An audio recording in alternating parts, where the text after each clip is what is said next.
नमस्ते छात्रों, मैं मंगला वाघमारे। छात्रों, इस अभ्यास और मनोरंजन कार्यक्रम में आपका स्वागत है। हम आपके लिए लाए हैं हिंदी वसंत भाग 1 का पाठ चौथा, जो कि एक कविता है। चांद से थोड़ी सी गप्पें। चांद से थोड़ी सी गप्पें। इस कविता के कवि श्री शमशेर बहादुर सिंह जी हैं। तो आइए पहले जानेंगे चंद्रमा के बारे में कुछ बातें। पृथ्वी के चारों ओर परिभ्रमण करते हुए चंद्रमा भी पृथ्वी के साथ साथ सूर्य का परिभ्रमण करता है। इन्हीं दोनों परिभ्रमणों से वर्ष और मास की गणनाएं होती हैं। सामान्यतः 30 दिनों के महीने होते हैं, जिन्हें चंद्रमा की वार्षिक गति को 12 महीनों में विभाजित करके निर्धारित किया जाता है। 30 दिनों में 15-15 दिनों के 2 पक्ष होते हैं। जिन 15 दिनों में चंद्रमा बढ़ते बढ़ते पूर्णिमा तक पहुंचता है, उसे शुक्ल पक्ष, और 15 दिनों में चंद्रमा घटते घटते अमावस्या तक जाता है, उसे कृष्ण पक्ष कहते हैं। तो इसी बढ़ते घटते चांद को देखकर एक लड़की क्या कहती है? कवि ने 10-11 साल की एक लड़की की कल्पना को प्रकट करते हुए पूर्णिमा के गोल मटोल चांद के बारे में तरह तरह की सुंदर मनमोहक बातें कही हैं। वह उससे बातें करती है, तो वह क्या बातें हैं, उसके पहले जानेंगे कवि का जीवन परिचय। कवि श्री शमशेर बहादुर सिंह। आपका जन्म 13 जनवरी 1911 को देहरादून में हुआ। उनके पिता का नाम तारिफ सिंह था और माता का नाम परम देवी था। आपकी प्रमुख रचनाएं हैं कुछ कविताएं। चुका भी नहीं हूं मैं, इतने पास अपने, उदिता, अभिव्यक्ति का संघर्ष, कहानी संग्रह, प्लाट का मोर्चा आदि। तो आइए देखेंगे कि इस जिज्ञासु लड़की के मन में चांद के प्रति क्या प्रश्न है, कौन कौन से भाव है जो कवि प्रकट करना चाहते हैं।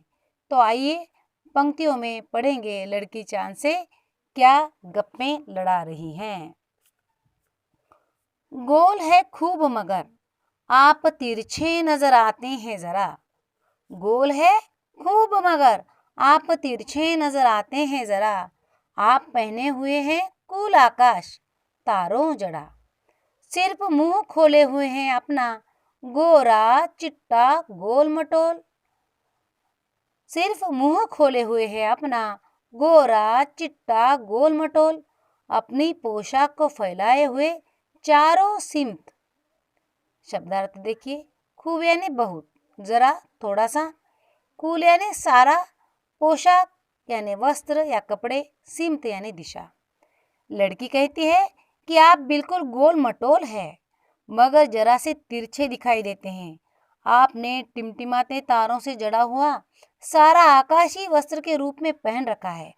वह फिर सोचते हुए कहती हैं कि आपका सारा शरीर तो आकाश रूपी वस्त्रों में पूरी तरह छिपा हुआ है।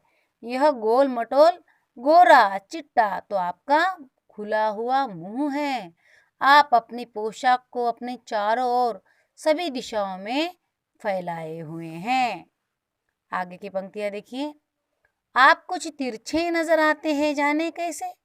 खूब है गोकी वाह जी वाह। आप कुछ तिरछे नजर आते हैं, जाने कैसे। खूब है गोकी वाह जी वाह।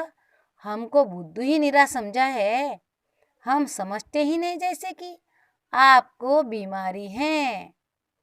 देखिए यहाँ पर गोकी यानी हालांकि, यद्यपि, बुद्धू यानी मूर्ख, निरा मतलब बिल्कुल पूरा। लड़की क्या कह रही है कि आप हमें बुद्धू मत समझो। आप थोड़े से तिरछे दिखाई देते हैं। यद्यपि आपका यह रूप और आकार सुंदर है, पर हम आपको भली भांति जानते हैं। क्या आपने हमें निरा मूर्ख समझ रखा है? क्या हम आपको समझते नहीं हैं? हमें पता है कि आप घटते हैं तो घटते ही चले जाते हैं, और बढ़ते हैं तो बस यानी कि बढ़ते ही चले जाते हैं। दम नहीं लेते हैं जब तक बिल्कुल ही गोल न हो जाए। बिल्कुल गोल, यह मरज आपका अच्छा ही नहीं होने में आता है।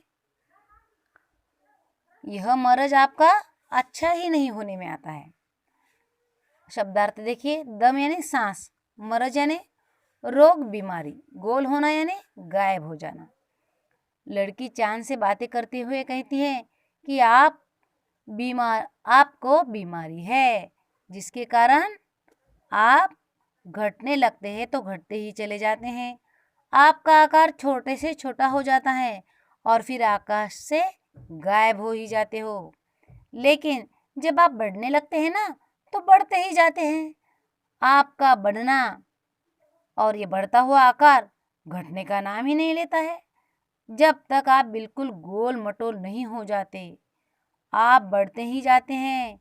पता नहीं घटने बढ़ने की यह बीमारी आपको कब से है। आपकी यह बीमारी ऐसी है कि ठीक होने में ही नहीं आती है। यानी यहाँ पर लड़की कह रही है कि आप जो बढ़ते और घटते जाते हैं, इसका मतलब आपको कोई बीमारी है।